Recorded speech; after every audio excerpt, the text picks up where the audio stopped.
different perspective on how we say, like, you know, I'm more than a conqueror through Christ with like my trials and temptations that he gives me.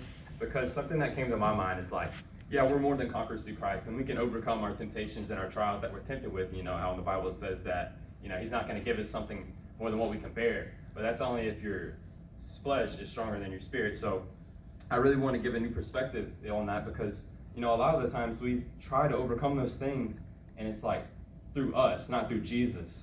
So, you know, I really want to bring a different perspective and say, Jesus, unravel me. Because when your heart's hard, you're not going to be able to overcome those trials that he gives you. Right.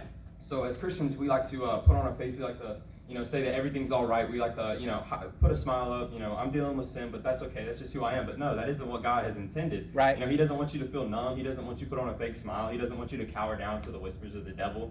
You know, because we have this authority to bind those things and say, God, unravel me, unravel my heart, unravel my spirit, open my spirit up. You know, I want to give some definitions of unravel, and I have 3 of them.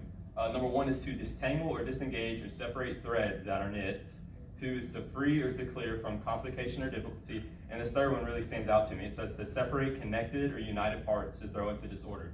Now that last part that says throw into disorder, that's you saying, God, cut these bad branches off, and that disorder is him throwing them into the fire. Like, cut these bad branches off that aren't producing any good fruit and throw them into the fire. Yes. And I wanted to read Ephesians 4, 17 through 25, which this says, so I tell you this, and insist on it in the Lord, that you must no longer live as the Gentiles do in the futility of their thinking.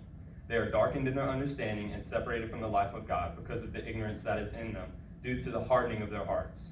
Having lost all sensitivity, they have given themselves over to sensuality as to indulge in every kind of impurity, and they are full of greed. That, however, is not the way of the life you learned. When you heard about Christ and were taught in him in accordance with the truth that is in Jesus, you were taught with regard to your former way of life to put off your old self, which is being corrupted by its deceitful desires. So that right there, verse 22, to put off your old self, which is being corrupted by its deceitful desires. That's them saying, God, unravel me. Take the old away, bring me the new. Have me a new mindset, a new attitude. Yes. And verse 23 says, to be made new in attitude of your minds, and to put on the new self, created to be like God in true righteousness and holiness. Therefore, each of you must put off falsehood and speak truthfully to your neighbor, for we are all members of one body.